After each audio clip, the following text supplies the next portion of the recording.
ఈరోజు నేను మీతో కొన్ని విషయాలు పంచుకుంటాను. దేవునిలో దైవికంగా పిల్లల్ని ఏ విధంగా పెంచాలి, పిల్లల్ని పెంచేటప్పుడు ఎటువంటి జాగ్రత్తలు తీసుకోవాలి, ఇవన్నీ ఒక క్రైస్తవుడిగా మనకు తెలియాలి. ఆ చైల్డ్ సైకాలజీ మీద చాలా రీసెర్చ్ చేశాను. ఏంటి పిల్లల మెంటాలిటీని బట్టి ఏ విధంగా మనము వారితో నడుచుకోవాలి, అసలు బైబిల్ ఏం చెప్పింది ఈ విషయాల గురించి అని బాగా ఆలోచిస్తే నాకు ఒక మంచి దంపతులు కనపడతారు బైబిల్లో. దేవుణ్ణి అడిగిన దంపతులు. వీళ్ళు దేవుణ్ణి ఏమని అడుగుతారో తెలుసా? ఏమో మేము పిల్లల్ని ఎలా పెంచాలో మాకు కొంచెం చెప్పవా అని అడుగుతారు వీళ్ళు. ఒకసారి చూద్దాం ఆ సందర్భాన్ని. న్యాయాధిపతుల గ్రంథం 13వ అధ్యాయం 8వ వచనం. అందుకు మనోహ, నా ప్రభువా, నీవు పంపిన దైవజనుడు మరలా మా యొద్దకు వచ్చి పుట్టబోవు ఆ బిడ్డకు మేము ఏమేమి చేయవలెనో దానిని మాకు నేర్పునట్లు దయచేయమని యెహోవాను వేడుకొనగా దేవుడు మనోహ ప్రార్థన ఆలకించెను గనుక ఆ స్త్రీ పొలములో కూర్చుండగా దేవుని దూత ఆమెను దర్శించెను. ఎంత అద్భుతమైన మాట అంటే చూడండి, ఇప్పుడు మీకు సంసోన్ వస్తాడు అనే ఒక దూత వచ్చి వాళ్ళకి చెప్పి వెళ్ళిపోయిన తర్వాత వీళ్ళకి వచ్చిన ఆలోచన చూడండి. దేవుణ్ణి అడుగుతున్నారు. ఏమని అడుగుతున్నారంటే, ఇదిగో ప్రభువా, ఈ పుట్టబోయే బిడ్డకి మేము ఏమేం చేయాలి, ఏ విధంగా పెంచాలి, ఏ విధంగా మరి తనను మేము దైవికంగా మీ అడుగుజాడల్లో పెంచాలనే ఉద్దేశంతో, ఆలోచనలతో వీళ్ళు చూడండి దేవుణ్ణి అడుగుతున్నారు. ఎంత మంచి లక్షణం కదా. ఒక తల్లిదండ్రులకి ఉండవలసిన ముఖ్యమైన ప్రాముఖ్యమైన గుణం ఏంటనంటే, ఎప్పుడైనా సరే పిల్లల గురించి వారిని ఏ విధంగా పెంచాలో, వారు ఏ విధంగా దైవికమైన మార్గంలో నడవాలో, ఇవి మనము వారికి నేర్పించాలంటే ముందు తల్లిదండ్రులు ఏం చేయాలో తెలుసా? ఎవరిని అడగాలి? పక్కింటోళ్ళని అడిగి, ఏమండి ఏం చేస్తారండి మీ అబ్బాయికి చాలా షార్ప్గా ఉన్నాడు, ఏంటండి ఇంత ఇంటెలిజెంట్, ఏం తినిపిస్తారండి అని పక్కింటి వాళ్ళని పోయి అడగాలనా? మనము చాలామంది చేసే పొరపాటు అదే. తల్లిదండ్రులు ఏం చేస్తుంటారంటే, అబ్బాయి ఎంత ఇంటెలిజెంట్ ఉన్నాడు, మా అమ్మాయి ఏమో దద్దిలా ఉంది, ఏం చేయాలి దీన్ని ఇప్పుడు, ఇదేమో అంత ఇంటెలిజెంట్గా లేదు, అంత షార్ప్గా లేదు మిగతా వాళ్ళ పిల్లలతో పోల్చుకుంటే, మా అమ్మాయి లేకపోతే మా కూతురు మా అబ్బాయి ఎందుకు ఇలా ఉన్నాడని చెప్పి ఏం చేస్తారండి, ఎలా స్టడీ అవర్స్ పెడతారండి, ఏంటండి అని ఎవరిని అడుగుతారు? ఇరుగు పొరుగు వాళ్ళని అడుగుతారు. కానీ పుట్టబోయే బిడ్డ ఇంకా రాకముందే బైబిల్లో చూడగలిగితే ఒక మంచి దంపతులు వాళ్ళు ఏం చేశారంటే, వాళ్ళు దేవుణ్ణి అడిగారు. ప్రియులారా, ఒక క్రైస్తవుడిగా, ఒక క్రైస్తవురాలిగా, ఒక క్రైస్తవ తల్లిదండ్రులుగా మనము ఈ లోకంలో బ్రతుకుతున్నప్పుడు మనకు తెలుసు ఈ లోకము చెడిపోయిందని, ఈ లోకము పాపంతో నిండిపోయిందని. సో ఇలాంటి లోకంలో దైవికంగా పిల్లల్ని పెంచాలంటే చాలా కష్టం. అప్పుడు ఖచ్చితంగా తల్లిదండ్రులు ముందు దేవుణ్ణి ఆ జ్ఞానాన్ని అడగాలి. దేవా, మీరు మాకిచ్చిన ఈ పిల్లల్ని మేము ఏ విధంగా పెంచాలి, మేము ఏ విధంగా వారిని మీ మార్గంలో నడిపించాలి, మాకు అట్టి జ్ఞానాన్ని, అట్టి తెలివిని, అట్టి వివేకాన్ని మాకు దయచేయమని ఖచ్చితంగా తల్లిదండ్రులు ఎవరిని అడగాలి? దేవుణ్ణి అడగాలి. అలా అడిగినప్పుడే దేవుడు చూడండి ఆ కింది మాటల్లో దేవుడు ఆ ప్రార్థనను ఆలకించెను అన్న అద్భుతమైన మాట రాయబడింది. చూడండి, నిజంగా దేవుడు పిల్లల్ని ఎందుకు ఇస్తాడు చెప్పండి? ఈ లోకంలో ప్రతి తల్లిదండ్రులకి ఒక గిఫ్ట్గా, ఒక వరంగా పిల్లల్ని ఇస్తున్నాడనంటే దాని వెనకాల ఉన్న ఉద్దేశం ఏంటి? నేను వారిని స్వచ్ఛమైన మనసుతో యథార్థంగా ఈ పిల్లల్ని నీకు ఇచ్చినప్పుడు తిరిగి తల్లిదండ్రులు ఏం చేయాలి? దాన్ని అంతే స్వచ్ఛమైన మనసుతో, యథార్థమైన మనసుతో వారిని పెంచాలి. ఎవరైనా నీకు 10 లక్షలు ఇచ్చారు, ఆ 10 లక్షలు నువ్వేం చేస్తావు? 2 రోజులు అయిపోగొడతారు కదా, ఉన్న అప్పులన్నీ తీర్చేసుకుంటారు, సమస్యలన్నీ తీరిపోవాలి, ఆడంబరాలకు వెళ్ళిపోతాం, వెంటనే ఖర్చు పెట్టేస్తాం, అయిపోయింది.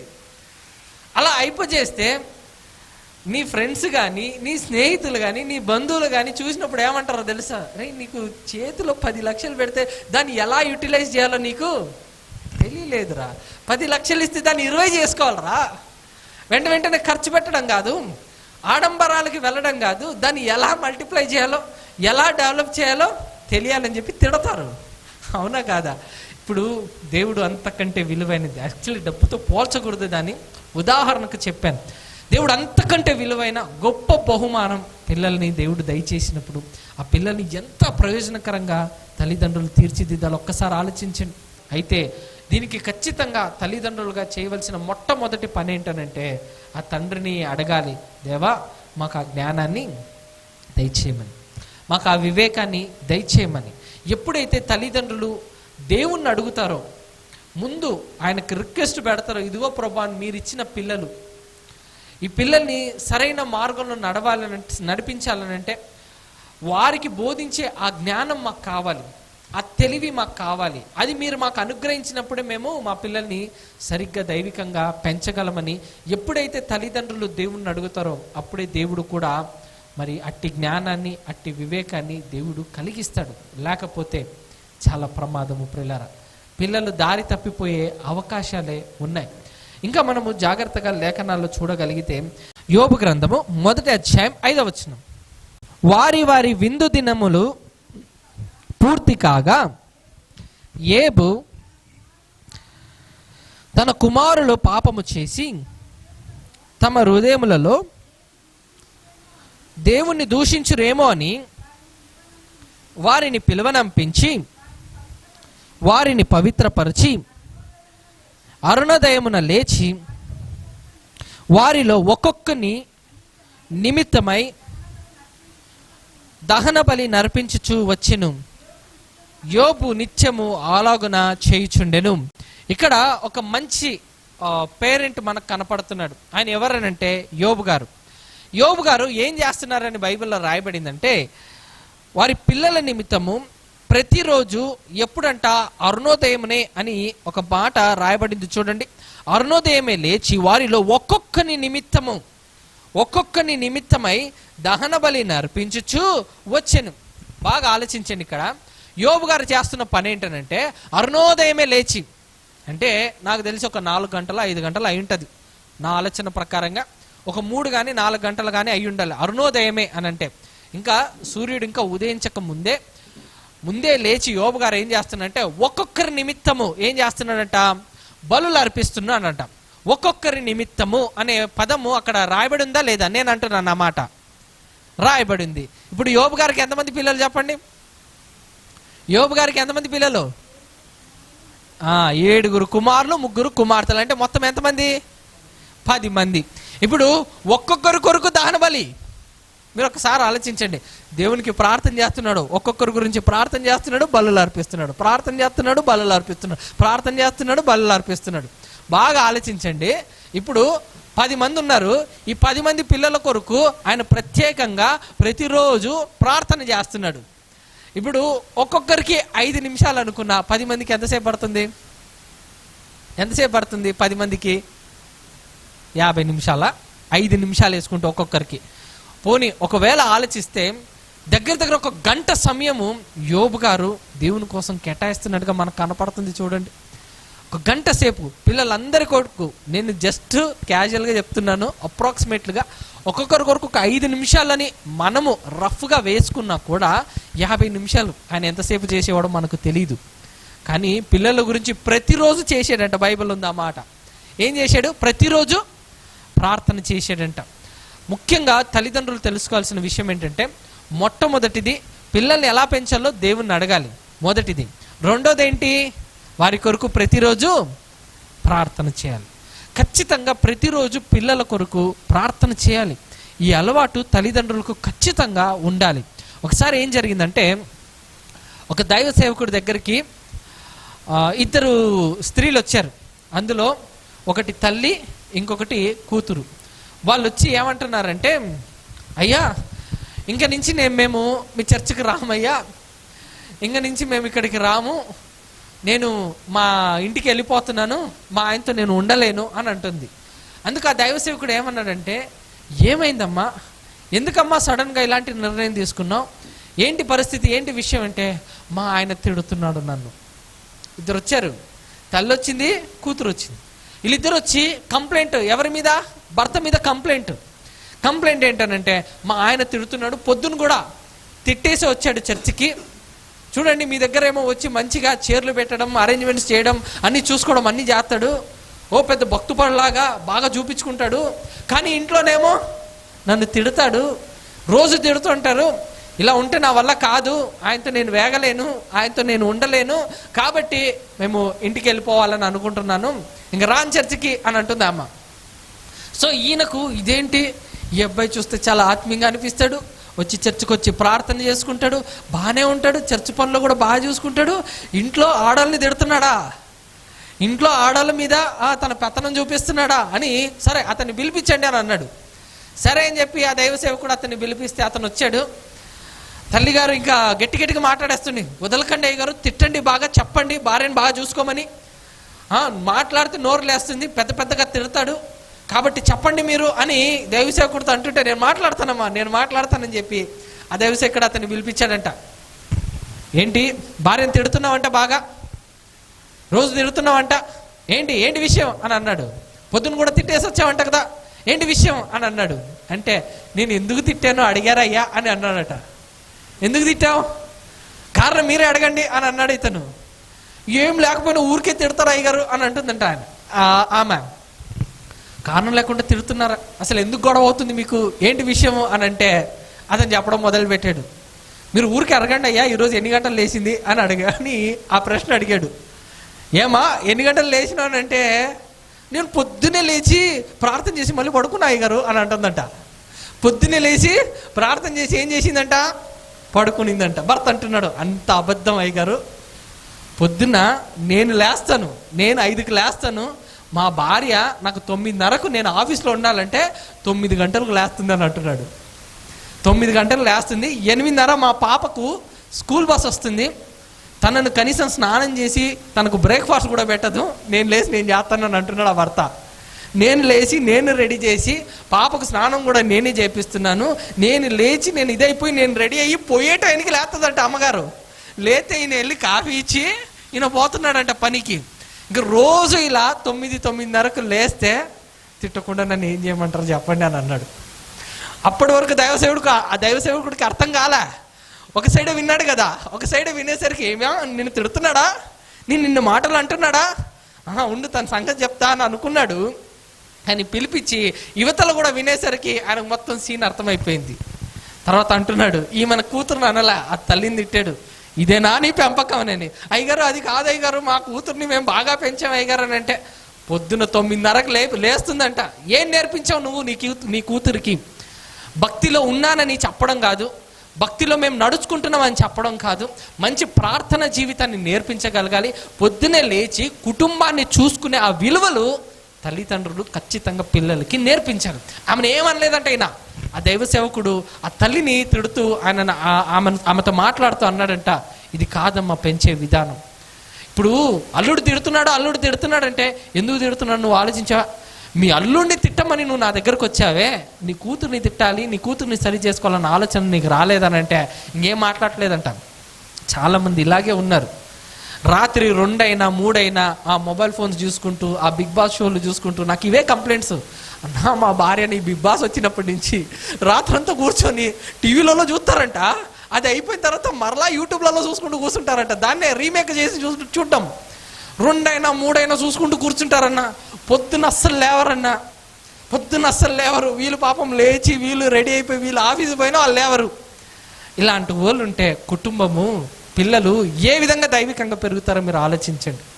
యోబు గారు అందుకే మంచి పాఠం నేర్పిస్తున్నాడు. ఎప్పుడు గుర్తుపెట్టుకోండి, ముఖ్యంగా ఆ స్త్రీలు ఖచ్చితంగా వాక్యానుసారంగా అయితే అరుణోదయమే లేచి పిల్లల కొరకు ఖచ్చితంగా ప్రార్థన చేయాలి, ఇంటిని చక్కదిద్దుకోవాలి. వారికి కావలసిన భర్తకు పిల్లలకు కావలసినవన్నీ కూడా భార్య చేయాలి. కొంతమంది అటు ఇటు కాకుండా వాదిస్తుంటారు, మేమే ఎందుకు చేయాలి, వస్తుందా రాదా, మేమే చేయాలా, పురుషులు ఉన్నారు కదా, భర్తలు ఉన్నారు కదా, వాళ్ళు చెయ్యొచ్చు కదా. వెంటనే క్వశ్చన్ రైజ్ అయిపోతుంది, మేమే ఎందుకు అని. ఎవరి వారు నిర్వర్తించాలి కదా. పురుషుడు బయటికి వెళ్ళి కరెంటు బిల్లు కడతాడు, అది పురుషుడు బాధ్యత, అవునా కదా. హౌస్ రెంట్ ఇవన్నీ ఏముంటాయో అది పురుషుడు చేయవలసిన బాధ్యతను పురుషుడు చేయాలి, స్త్రీ చేయవలసిన బాధ్యతను స్త్రీ చేయాలి. యోబు గారిని చూపిస్తున్నాడు దేవుడు. అరుణోదయమే లేచి ప్రతి ఒక్కరి కొరకు ప్రార్థన చేస్తూ వాళ్ళందరి కొరకు బలులు అర్పిస్తున్నాడు అని అంటే ఎంత శ్రద్ధ పిల్లలంటే. ఎంత ఆలోచన కలిగి ఉన్నారో చూడండి. అంటే పిల్లల కొరకు ప్రార్థన చేయకపోయినా, పిల్లల కొరకు ఆ ప్రార్థన చేసి ఆ కంచె వేయకపోతే సాతానుడు ఖచ్చితంగా పిల్లల జీవితాన్ని నాశనం చేస్తాడు. ఆ యాకోబు పత్రిక 1వ అధ్యాయం 6వ వచనాన్ని చదువుకుందాం జాగ్రత్తగా. అయితే అతడు ఏమాత్రమును సందేహింపక విశ్వాసముతో అడగవలెను. సందేహించువాడు గాలి చేత రేపబడి ఎగిరిపడు సముద్ర తరంగమును పోలి ఉండను. అట్టి మనుష్యుడు విమనస్కుడై తన సమస్త మార్గములందు అస్థిరుడు కనుక ప్రభు వలన తనకేమైనాను దొరకనని తలంచుకొనరాదు. జాగ్రత్తగా ఈ మాటను చూడగలిగితే, ఇప్పుడు ఒక వ్యక్తి గురించి, అతని ఆలోచనల గురించి యాకోబు గారు అక్కడ మాట్లాడుతూ ఏమంటున్నారంటే, ఎవరి గురించి అంటున్నాడో చూడగలిగితే సందేహించే వారి కొరకు మాట్లాడుతున్నారు. ఎవరి గురించి? సందేహం అంటే ఒక విషయం మీద డౌట్ ఉన్న వ్యక్తి గురించి మాట్లాడుతున్నాడు. ఒక విషయంలో అతను గనక డౌట్ ఉంటే అతను ఎలా ఉంటాడంటే, సందేహించువాడు ఎలా ఉంటాడంట, గాలి చేత రేపబడి ఎగిరిపడు సముద్ర తరంగమున పోలి ఉండను. ఇప్పుడు సందేహంలో ఉన్న వారి గురించి మాట్లాడుతూ దేవుడు అన్న మాట, ఇతను ఎలా ఉంటాడంటే, గాలొచ్చి సముద్రం మీద పడితే సముద్రంలో ఏర్పడే ఆ తరంగములను పోలి ఉంటుంది అని అంటున్నాడు. మీకు తెలుసు 2 రోజుల నుంచి బాగా తుఫాను బాగా గట్టిగా ఉంది. నెల్లూరు, చిత్తూరు, తర్వాత చెన్నై, ఇలా కొన్ని ప్రాంతాలంతా కూడా బాగా వరదొచ్చేసి నీళ్ళు వచ్చేసి మునిగిపోయాయి. దీనికి కారణం ఏంటి? కారణం ఏంటంటే సముద్రంలో చల్లగాలి వచ్చింది, వేడిగాలేమో పైకి వెళ్ళిపోయింది. చల్లగాలి ఫోర్స్తో వేగంతో రావడంతో ఏం జరిగింది, అక్కడ సముద్రంలో ఏం ఏర్పడింది? తరంగం. అంటే నా భాషలో చెప్పాలనంటే సుడిగుండం కదా, సుడిగుండం ఏర్పాటైంది. ఒక గొయ్యిలాగా ఏర్పాటైపోయి సముద్రంలో ఏమైపోయింది, ఒక బీభత్సం సృష్టించింది. అది ఆ బీభత్సం సృష్టించేసరికి ఆ నీళ్ళంతా కూడా అలా తిరిగేసరికి ఏమైపోయింది అని అంటే, ఆ ఫోర్సుతో వాటర్ అంతా కూడా, సముద్రంలో ఉన్న వాటర్ అంతా ఎక్కడికి వచ్చేసింది? మనుషులు నివసించే స్థలంలోనికి వచ్చేసింది. వాటర్, విపరీతమైన వర్షం రావడము, సునామీలు రావడం, ఇవన్నీ కూడా మనం చూస్తున్నాం. దీనికి కారణం ఏంటనంటే, ఒక గాలి వీచడం వల్ల ఏం జరిగింది, ఇంత అల్లకల్లము సృష్టించబడింది. ఇప్పుడు ఏమంటున్నాడో తెలుసా, సందేహించేవాడు కూడా అలాంటోడే అంట. ఆడికి సందేహం ఉంటే ఈడు కూడా ఏం సృష్టిస్తాడో తెలుసా, అల్లకల్లము సృష్టించేస్తాడు. ఇప్పుడు మీరు బాగా ఆలోచించండి, పిల్లలకు చిన్ననాటి నుంచే ఎన్నో సందేహాలు ఉంటాయి. ఈ సందేహాలు గనక అతనికి గనక క్లియర్ అవ్వకపోతే కింద అంటున్నాడు ఎలా ఉంటాడంటే, ద్విమనస్కుడై ఉంటాడంట. అంటే ఎలా ఉంటాడు? డబల్ మైండ్తో ఉంటాడు. ఇటు ఉంటాడు, అటు ఉంటాడు, ఒక దాని మీద ఫోకస్ చేయలేడు. తర్వాత ద్విమనస్కుడై ఉండి తన సమస్త మార్గంలో ఎలా ఉంటాడంట? అస్థిరుడుగా ఉంటాడంట. తన సమస్త మార్గంలో ఎలా ఉంటాడనంటే, ఏది క్లియర్గా చేయడంట, ఇంకా ఏది కరెక్ట్గా చేయడు. ఎందుకు? ఏ మైండ్తో ఉన్నాడు? డబల్ మైండ్తో ఉన్నాడు. అన్ని విషయాల్లో చెడగొడుతూ ఉంటాడు, అన్ని విషయాలు కరెక్ట్గా చేయడు. సో అస్థిరుడుగా ఉంటాడు అని అంటున్నాడు. తర్వాత గనుక ప్రభు వలన తనకి ఏమైనా దొరుకునని తలంచుకొన రాదు అని అన్నాడు. ఇప్పుడు కొన్నిసార్లు పిల్లలు తల్లిదండ్రులకు వచ్చి ఇదేంటమ్మా అని అడుగుతుంటారు, ఇదేంటి నాన్న అని అడుగుతుంటారు. ఎందుకు అడిగారు? వాళ్ళకి తెలియదు కాబట్టి, సందేహం వచ్చింది కాబట్టి. ఇప్పుడు వాళ్ళకి సందేహం వచ్చినప్పుడు ఆ సందేహాన్ని నివృత్తి చేయాల్సింది ఎవరు? తల్లిదండ్రులే కదా, తల్లిదండ్రులదే ఆ బాధ్యత. కానీ వీరు ఆ సందేహం వచ్చినప్పుడు ఆ సందేహానికి మీరు గనక సరైన ఆన్సర్ ఇవ్వలేదని అనుకోండి, తన మైండ్లో ఏం ఏర్పడిపోద్ది తెలుసా? డబల్ మైండ్ వచ్చేస్తుంది. ఆ డబల్ మైండ్ వచ్చినప్పుడు ఏ విషయంలో ఏ విధంగా స్థిరమైన ఆలోచనలు కలిగి ఉండాలో ఆ ఆలోచన వారికి లేకుండా అటు ఇటు కాకుండా ఉండిపోతారు.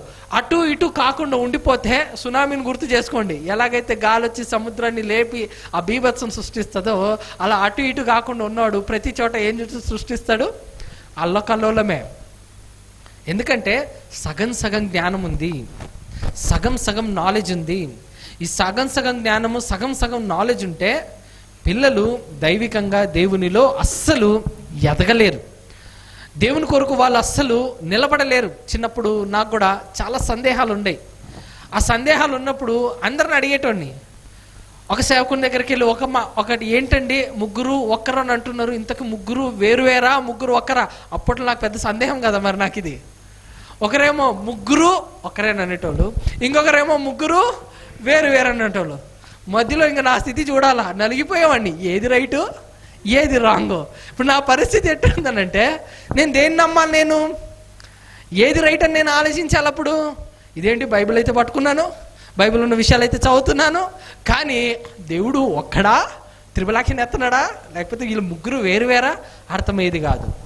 సో ఇలాంటప్పుడు నేను వెళ్ళి ఇంకొకరికి ఏం వాక్యం చెప్పగలను చెప్పండి? ఒకవేళ నేను ప్రకటిస్తే నిజంగా అది అల్లోకల్లోలమే కదా. ఇంకా ఎందుకంటే ఒక రాంగ్ టీచింగ్ నేను ఇచ్చేయగలను బికాస్ ఆఫ్ నాకున్న హాఫ్ నాలెడ్జ్ని బట్టి.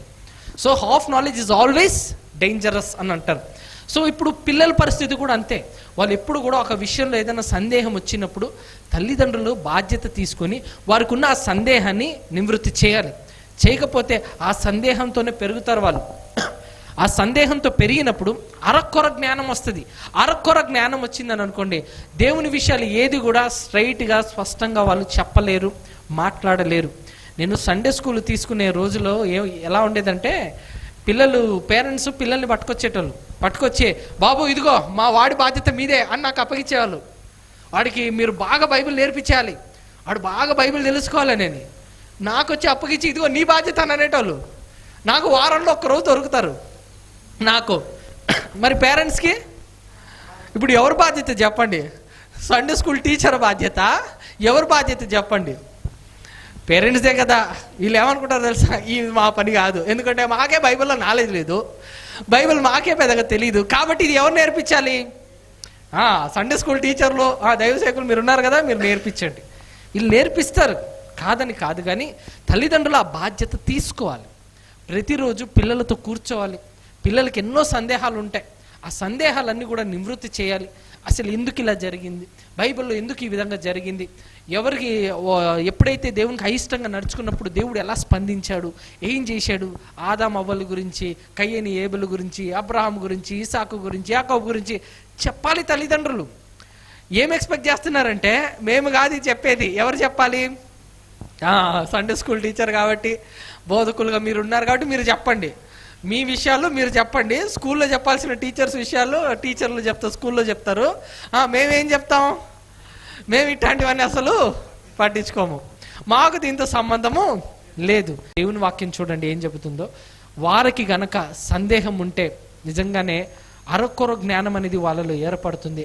అలా ఏర్పడినప్పుడు దేవుని కోసం వాళ్ళు నిలబడలేరు అనే విషయాన్నే వాక్యం చెబుతుంది. ప్రియులారా, నేను ఒక మాట చెప్పన, నేను ఎంతోమందిని చూసినప్పుడు ఆ చూసిన వారిని బట్టి, ఆ చూసిన యొక్క అనుభవాన్ని బట్టి నేను ఒక మాట చెప్తున్నాను. ఏంటనంటే, తల్లిదండ్రులు పిల్లలకు చెప్తారు, ఒరే బాబు ప్రతిరోజు ప్రార్థన చేయాలరా, ప్రతిరోజు బైబిల్ చదువుకోవాలరా, ప్రతిరోజు మరి దేవుని కోసమే మనము బ్రతకాలి, ఇవన్నీ చెప్తారు. కానీ వాస్తవం ఏంటంటే అది తల్లిదండ్రులే చేయరు. తల్లిదండ్రులు చేయకుండా పిల్లలు చేయాలని ఎలా ఎక్స్పెక్ట్ చేయగలుగుతాం? చేయలేము కదా. కాబట్టి ముందు తల్లిదండ్రులు చేసి పిల్లలకు నేర్పించాలి, అప్పుడు వాళ్ళు దానిని నేర్చుకోగలుగుతారు. బైబిల్లో ఒక అద్భుతమైన మాట ఉంది, క్రిస్టియన్ సొసైటీలో బాగా మోగిపోయిన మాట పిల్లల గురించి. ఆ మాట ఏంటంటే, బాలుడు, మన అందరికీ బాగా వచ్చిన రెఫరెన్స్ ఇది. సరే బాగానే చెప్పాం, ఎక్కడుంది? సామెతలు తీయండి ఒకసారి, గుర్తుపెట్టుకోండి. సామెతల గ్రంథం 22వ అధ్యాయం 6వ వచనం. బాలుడు నడవవలసిన త్రోవను వాడికి నేర్పుము, వాడు పెద్దవాడైనప్పుడు దాని నుండి ఏం చేయడంట? తొలగిపోడు. ఇది చాలా జ్ఞానం కలిగిన ఒక గొప్ప వ్యక్తి రాసిన మాట. దేవుని సహాయంతో ప్రపంచానికి చెప్పిన మాట ఏంటంటే, బాలుడు నడవవలసిన త్రోవను వాడికి ఏం చేయాలంట? నేర్పాలంట. ఎలా నేర్పిస్తాము? బాలుడు నడవవలసిన మార్గము వాడికి ఏంటో మీరు నేర్పాలి అని వాక్యం చెబుతుంది. నేర్పడం అంటే చాలామంది అరే కూర్చోరా బైబిల్ చదువుకోరా అని అంటారు. అలా చూసి నేర్చుకోడు బాబు, అలా నేర్చుకోడు. పిల్లలు అలా నేర్చుకోరు. పిల్లలు ఎలా నేర్చుకుంటారో తెలుసా? తల్లిదండ్రులు వారు చేసేది చూస్తారు. కాబట్టి ఇప్పుడు తల్లిగా నువ్వు బిడ్డని దగ్గర పెట్టుకొని నువ్వు ప్రార్థన చేస్తే పిల్లలు కూడా ఏం చేస్తారు? దాన్ని చూసి నేర్చుకుంటారు. ఒక మాట చెప్తాను, గుర్తుపెట్టుకోండి. మన ప్రవర్తనే ఇంకొకరికి బోధ. అర్థమవుతుందా? మన ప్రవర్తనే మరొకరికి బోధ. పేరెంట్స్ ఇవ్వగలిగే బెస్ట్ ట్రైనింగ్ ఏంటో తెలుసా పిల్లలకి? మీ ప్రవర్తనే. అర్థమవుతుందా? మన ప్రవర్తనే ఇంకొకరికి బోధగా మారిపోవాలి. మీరు ఎక్కడున్నా సరే మీ క్యారెక్టర్ ఇంకొకరికి టీచింగ్ చేయాలి. మనం బోధ చేసి మనుషుల్ని మార్చాలి అనే దానికంటే మన ప్రవర్తన చూసే మనుషులు మారితే ఎంత అద్భుతంగా ఉంటుందో ఒక్కసారి ఆలోచించండి. సో ఎప్పుడు కూడా మన మాట కంటే మన ప్రవర్తన ఎక్కువ మాట్లాడాలి.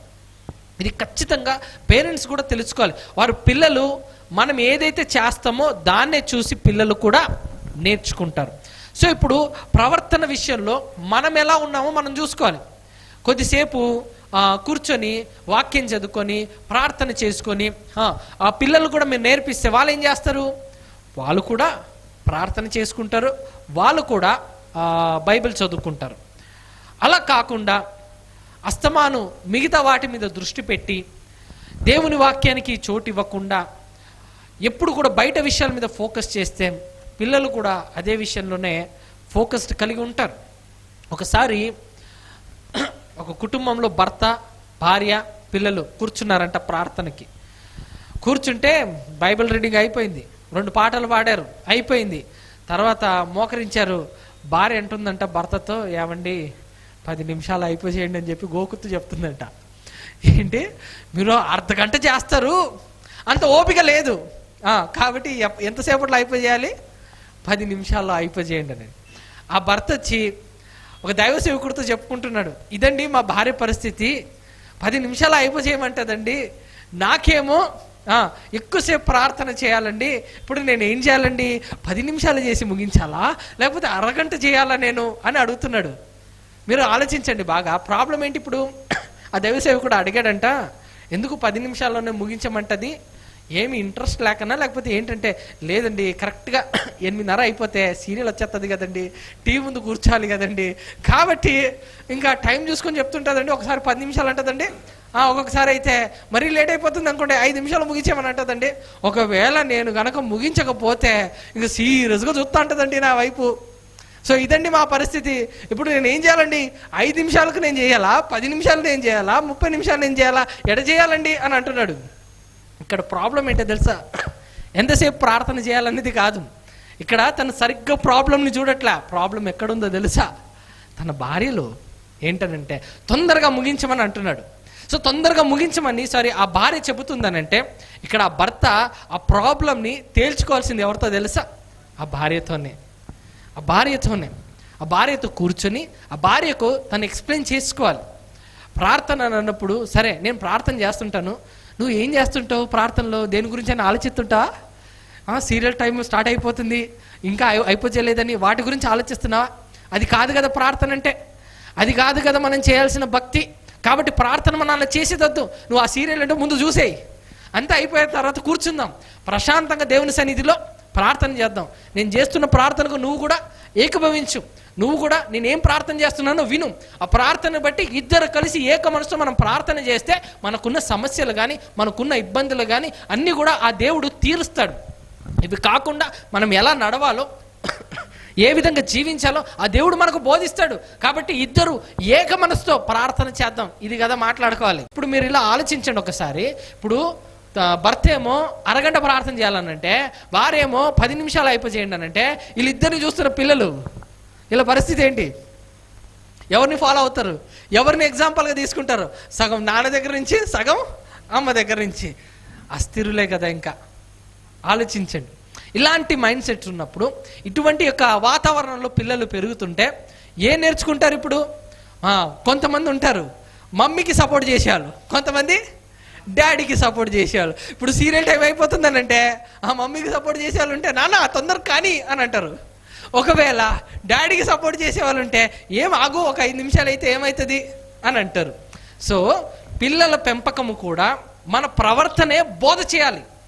మన ప్రవర్తన బోధ చేయకపోతే పిల్లలు నేర్చుకోలేరు, ప్రభువులో వాళ్ళు అడుగులు వేయలేరు. కాబట్టి మనం ఏం మాట్లాడతామో దానిని పిల్లలు పలుకుతారు, మనం ఏం చెబుతామో వాటిని పిల్లలు చూస్తారు. ఒకసారి ఒక దైవ సేవకుడు ఒక విషయాన్ని పంచుకుంటూ చెప్పాడు. ఆయన యాక్చువల్లీ హీజ్ అ టీచర్ అన్నమాట. ఒకసారి ఏం జరిగిందనంటే ఆ పిల్లలందరూ ఫిజిక్స్ క్లాస్ జరుగుతుంటే ఒక పిల్లాడిని నిలబెట్టి అడిగాడంట, నాన్న ఎలక్ట్రిసిటీ అనరా అని అంటే ఎలక్ట్రిక్ కిటీ అని అన్నాడట. సిటీ అని రాలా, కిటీ అని అన్నాడట. ఏందిడు సరిగా పలకట్లేదు, అలా కాదురా నాన్న ఎలక్ట్రిక్ సిటీ అని అన్నాడట. మరలా ఏమన్నంటే ఎలక్ట్రిక్ కిటీ అని అన్నాడట.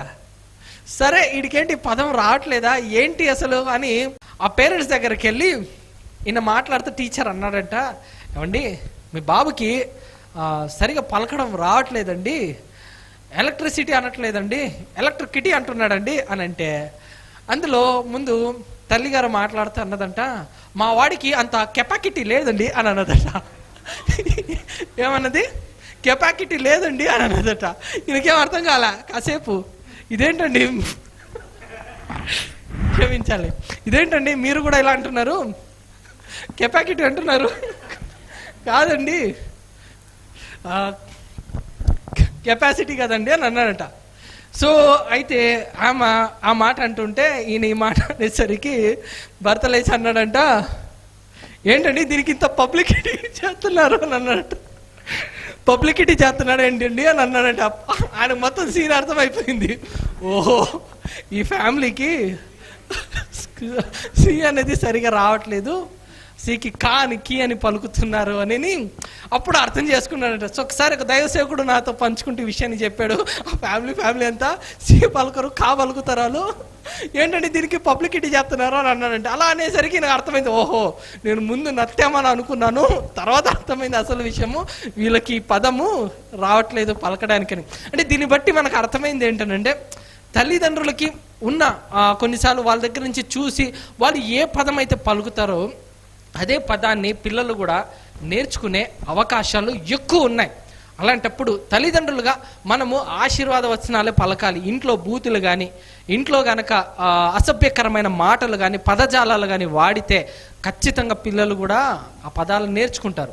మీరు మంచి పదాలు నేర్పిస్తే మంచి పదాలు నేర్చుకుంటారు, లేదని అనుకోండి ఆ పదాన్ని నేర్చుకోలేరు. నేను కొన్ని ప్రాంతాలకు వెళ్ళినప్పుడు ఒక అతన్ని చూశాను.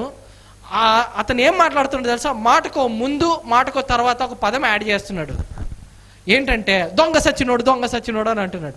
మాటకు ఒక ముందు మాట తర్వాత మాట. ఏంటి అని అంటే వాళ్ళ ఇంట్లో వాళ్ళ తల్లిదండ్రులు ఎప్పుడు ఆ పదం మాట్లాడి ఇతనికి అలవాటు అయిపోయింది.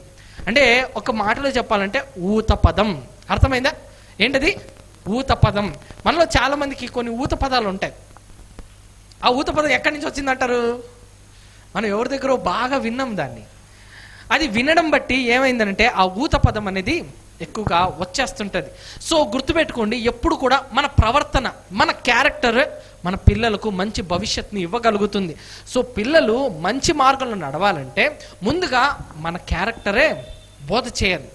కానీ ఈరోజు తల్లిదండ్రులు ఆ విషయంలో చాలామంది ఫెయిల్ అయిపోయారని చెప్పక తప్పదు.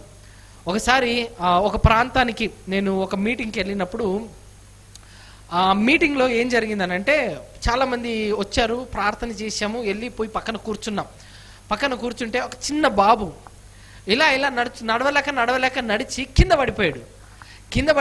కొంచెం దెబ్బ తగిలింది, ఏడ్చుకుంటూ వచ్చాడు. తల్లిదండ్రుల దగ్గరికి ఏడ్చుకుంటూ వచ్చేసరికి ఆ తల్లిదండ్రులకి నాన్న ఏం కాలేదు, ఎక్కడ పడ్డావు అంటే ఇది ఇక్కడ పడ్డానని అన్నాడు. అంటే ఉండు ఇక్కడ పడ్డావు, ఇంకో దీని సంగతి చెప్తాని ఆ భూమికి ఇట్లా కొట్టారనమాట. ఇట్లా కొట్టాను నేను, నొప్పి అయింది అంటే అప్పుడు ఆ ఏడుపు ఆపేశాడు. ఇలాంటి ఎక్స్పీరియన్స్ ఎవరైనా చేశారా ఎప్పుడైనా? కొన్ని చూసే ఉంటారు.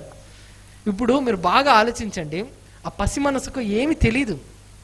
మనం ఏం నేర్పిస్తున్నాం అంటే నీకు దెబ్బ తగిలింది కాబట్టి, ఇది నీకు దెబ్బ తగిలేలా చేసింది కాబట్టి దీన్ని ఊరికే వదలకూడదు. ఏం చేయాలి? రివర్స్ దెబ్బ పడాలి. ఏం నేర్పిస్తున్నాను చెప్పండి? ఇప్పుడు బాలుడు ఏం నేర్చుకుంటున్నాడు? నన్ను ఎవడైనా ఒక దెబ్బ కొడితే వాడిని వదలకూడదు, ఇంకో దెబ్బ వెయ్యాలి, అంతే కదా. ఆ పసి హృదయానికి ఏం తెలుసు? తెలీదు. మనం ఏం చేస్తున్నాం? ఆడి ఏడుపు ఆపాలని, ఆ బాబు ఏడుస్తున్నాడు, ఏడుపు ఆపాలని మనం చేసేది ఏంటో తెలుసా? ఇదిగో ఇది నిన్ను ఏడిపించింది కాబట్టి దీన్ని కూడా ఏడిపిద్దాం ఉండు అని చెప్పి దీనికి ఒక దెబ్బ వేయగానే దాన్ని కూడా నొప్పి తగిలిందే, ఏం కాదులే అనేసరికి ఏడుపు ఆపుతున్నారు. అంటే చూడండి, మనం చెప్పాల్సిన విధానంలో, ప్రజెంట్ చేయాల్సిన విధానంలో ప్రజెంట్ చేయట్లే.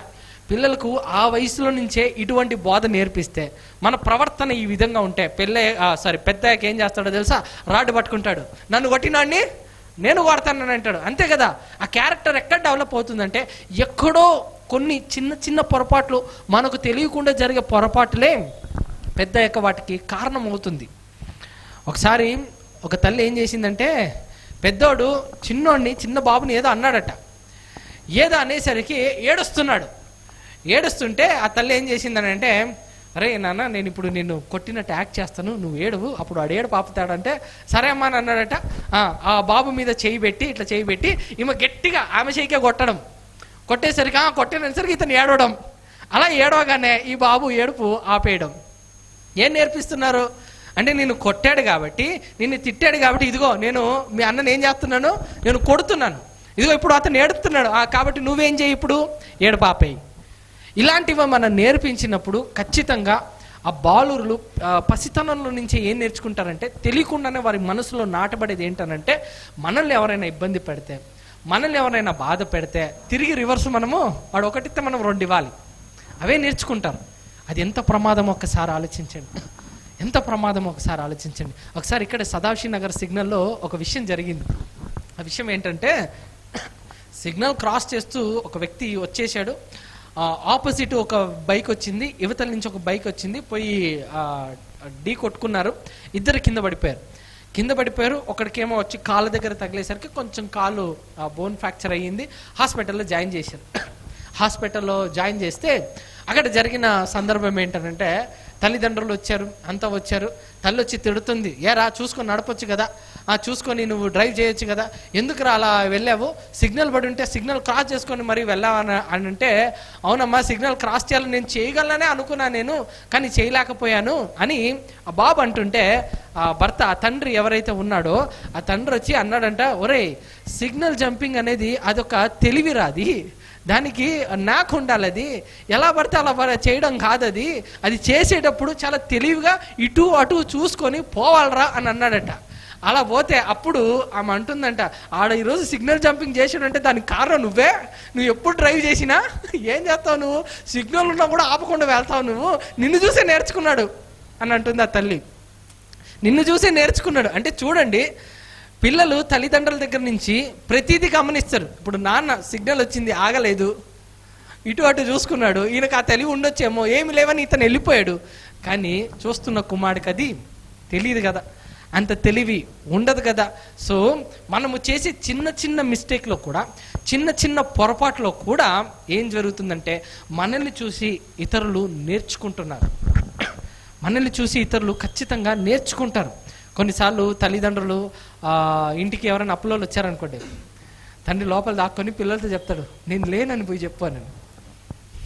ఇప్పుడు పిల్లలు కూడా ఏం నేర్చుకుంటారు, అప్పుడు నాన్న ఇంట్లో ఉన్నా లేడని చెప్పమన్నాడు కాబట్టి పోయి ఏం చెప్తాడు, లేడు, నాన్న ఇంట్లో లేడు అని చెప్తారు. అవునా, నాన్న ఇంట్లో లేడా, సరే అని అనుకుని వాళ్ళు పోతారంటే అక్కడే అబద్ధాలు ఆడడం కూడా నేర్పిస్తున్నాం. సో ఇంకేం బోధ చేసే మనం, బాలుడికి ఏం నేర్పించేసే మనం, అబద్ధాలు ఆడడము, ఎలా నీచంగా నడుచుకోవాలో, ఎలా దేవునికి అయిష్టంగా నడుచుకోవాలో, ఇవే నేర్పించేసాం. ఇలా నేర్చుకుంటే పిల్లలు ఏం నేర్చుకుంటారు, ఏమీ నేర్చుకోలేరు. సో పిల్లలు అనేది దేవుడు బహుమానంగా ఇచ్చినప్పుడు ప్రతి చిన్న విషయంలో కూడా తల్లిదండ్రులు చాలా కేర్ తీసుకోవాలి. తల్లిదండ్రులు చాలా ఇంట్రెస్ట్ తీసుకొని ఆ పిల్లలకు దేవుని మాటలు అందించాలి, దేవుని వాక్యాన్ని అందించాలి. ఇంకా జాగ్రత్తగా చూడగలిగితే పిల్లల గురించి ఒక చక్కటి మాట బైబిల్లో రాయబడింది. కొలస్సీయులకు రాసిన పత్రిక 3వ అధ్యాయం 21వ వచనం చూడండి పిల్లలారా, ఏమని రాయబడిందో. తండ్రులారా, మీ పిల్లల మనసు కృంగకుండునట్లు వారికి కోపము పుట్టింపకొడి. బైబిల్ ఒక మాట చెప్తుంది, మీ పిల్లలు కృంగిపోకుండునట్లు అనే మాట బైబిల్లో రాయబడింది. అంటే వాళ్ళు హర్ట్ అయ్యే విధంగా తల్లిదండ్రులు ఏది చేయకూడదంట. తల్లిదండ్రులు చేసే పెద్ద మిస్టేక్ ఏంటనంటే ఎప్పుడు కూడా ఇతరులతో పోల్చి అతన్ని చూడు ఎంత బాగా చదువుతున్నాడో నువ్వెందుకు చదవలేకపోతున్నావు, అంతే. ఆ మాట అంటే వీళ్ళకి ఏమైపోతుంది తెలుసా, ఎక్కువ హర్ట్ అయిపోతుంది. హర్ట్ అయిపోతారు కూడా. మీరు కూడా ఎక్స్పీరియన్స్ అయ్యారు అది. మీ పేరెంట్స్ అనే ఉంటారు, ఇతరుల్ని చూపిస్తూ రే వాడు చూడరా ఎలా ఉన్నాడో, నువ్వు చూడరా ఎట్టున్నావో అంటారా లేదా అనే ఉంటారు. సో ఇలాంటి పోలికలు వచ్చినప్పుడు ఏం జరుగుతుందనంటే ఎక్కువగా కృంగిపోతూ ఉంటారు. పిల్లల సైకాలజీ ఏంటనంటే పిల్లల ఫ్రెండ్స్ ముందు అతన్ని లేకపోతే అమ్మాయి కానీ అబ్బాయి కానీ ఎవరైతే ఉంటారో వారిని ఒక్క మాట కూడా ఎప్పుడు అనకండి. ఏమైనా అన్నారనుకోండి, నా ఫ్రెండ్స్ ముందు మా డాడీ ఇలా అన్నాడు, మా ఫ్రెండ్స్ ముందు మా మమ్మీ ఇలా అన్నదని వెంటనే హట్ అయిపోతారు వాళ్ళు. ఎంత హట్ అయిపోతారనంటే కృంగిపోతారు. ఎందుకంటే నా ఫ్రెండ్స్ ముందు నాకేం జరిగిందంటే అవమానం జరిగింది. మీకు అది చిన్న విషయమే, మనం ఎదిగిపోయాం కాబట్టి రే ఏముందిరా అని మనం అంటాం, కానీ అది వాళ్ళకి చాలా పెద్ద మ్యాటర్. అది నా ఫ్రెండ్స్ ముందు డాడీ నన్ను తిట్టారనగానే ఫ్రెండ్స్ ముందు నన్ను అవమానపరిచారు అన్నట్టుగానే అనుకుంటారు. ఫ్రెండ్స్ ముందు వాడు చూడు ఎంత బాగున్నాడో, వాడు చూడు మంచి మంచి బట్టలు వేసుకుంటాడు, నువ్వేంద్ర ఎప్పుడు ఇట్లాంటి ఉంటావు, వాడు చూడు ఎంత హైట్ ఉన్నాడు, నువ్వేంద్ర ఇంతే హైట్ ఉన్నావు, వాడు చూడు ఎంత నీట్గా ఉంటాడు, నువ్వేంద్ర ఇట్టున్నావు అని అనేసరికి అలా పోల్చి చెప్పేసరికి బాధపడిపోతారు. చెప్పాల్సిన విధానం యాక్చువల్లీ అది కాదు. వాళ్ళకి ఎలా చెప్పాలంటే నాన్న నీట్గా ఉండరా, నీకు రెస్పెక్ట్ వస్తుంది, డీసెంట్గా ఉండరా, గౌరవిస్తారు నేను, అట్లా చెప్పాలి. అలా చెప్పరు. చేసే పొరపాటు ఏంటంటే ఇంకొకరిని చూపిస్తూ నువ్వు సరిగా లేవనంటే ఏం నేర్చుకుంటాడు, ఇంకా ఏమీ నేర్చుకోలేరు పిల్లలు. సో మనల్ని కూడా అలా అని అని అని ఇంకొకరి మీద ద్వేషాన్ని, ఇంకొకరి మీద కోపాన్ని పెంచే ఒక జనరేషన్నే రెడీ చేసేసారు తల్లిదండ్రులు. బట్ గోయింగ్ ఫార్వర్డ్ అయినా మనం ఏం చేయాలంటే పిల్లలు కృంగిపోకుండున్నట్లు మనం ఏం చేయాలంట, జాగ్రత్తలు తీసుకోవాలంట. ఆ జాగ్రత్తలు తీసుకోకపోతే వారి మనసు కృంగిపోతుంది. కాబట్టి వారి మనసు కృంగిపోతే అటువంటి టైంలో వాళ్ళు చాలా గట్టి నిర్ణయాలే తీసుకునే అవకాశాలు ఉన్నాయి. ఒక 3వ తరగతి చదివే ఒక పాప ఏం జరిగిందనంటే, ఈజ్ అ టీచర్, వాళ్ళ నాన్న టీచర్, స్టూడెంట్స్ అందరూ ఉన్నారు.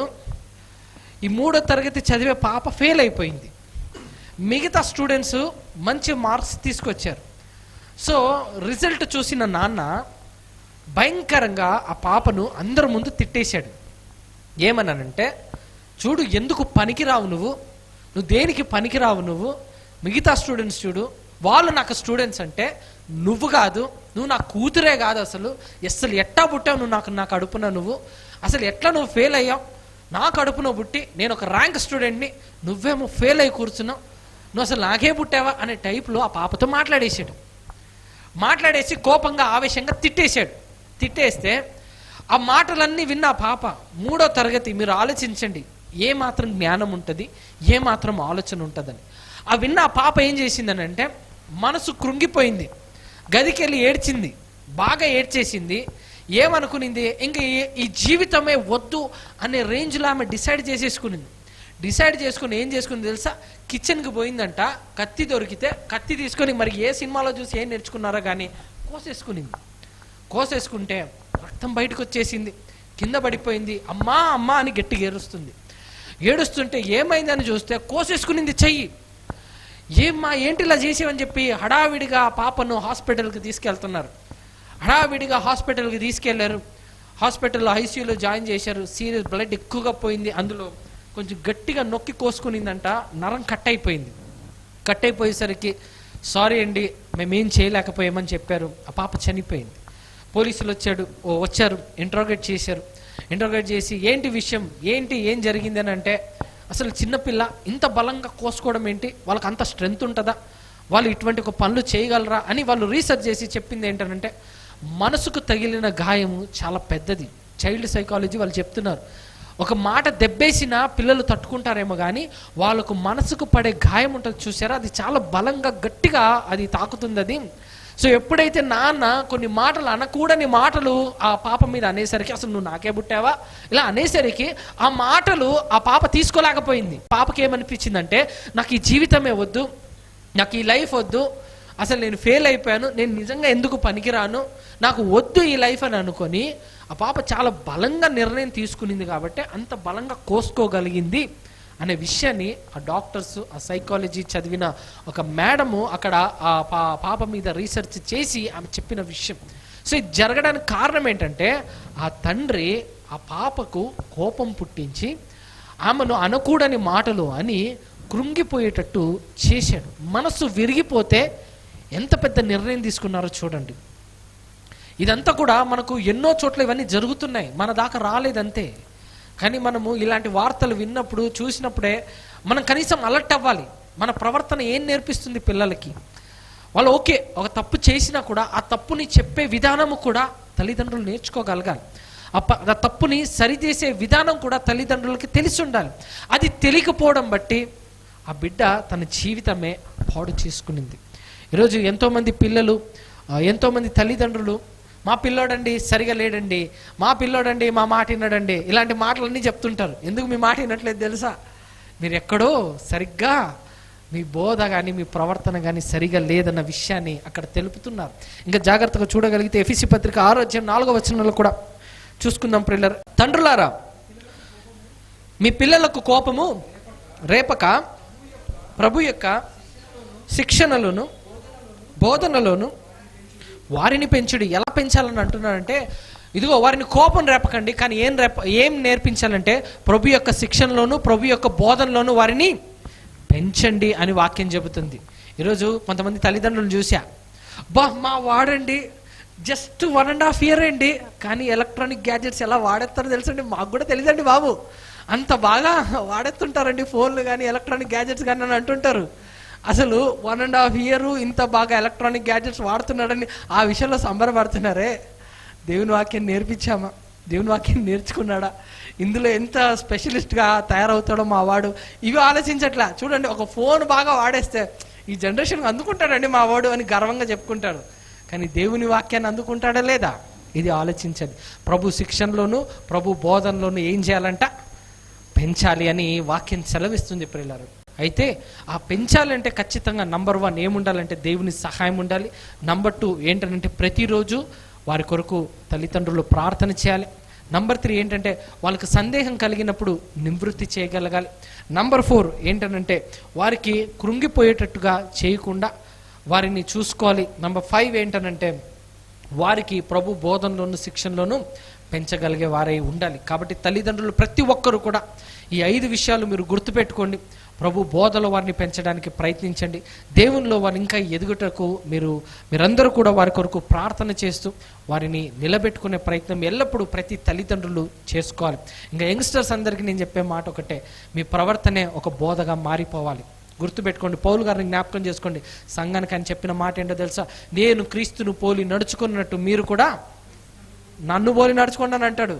అది బోధ అంటే, అది ప్రవర్తన అంటే. నా ప్రవర్తన చూడండి, నా ప్రవర్తన విధానం చూడండి, నేను ఎలా నడుచుకుంటున్నానో అలా నడుచుకోండి అని అంటున్నాడు. మనం ఎక్కడికి వెళ్ళినా మనం మాట్లాడే మాటల కంటే మన ప్రవర్తనే బోధగా ఉండాలి. సో మీరందరూ అట్టి ధన్యతలో ఉండాలని మనస్ఫూర్తిగా కోరుకుంటున్న మాటలు ముగిస్తున్నాను. కళ్ళు మూసుకోండి, ప్రార్థన చేసుకుందాం.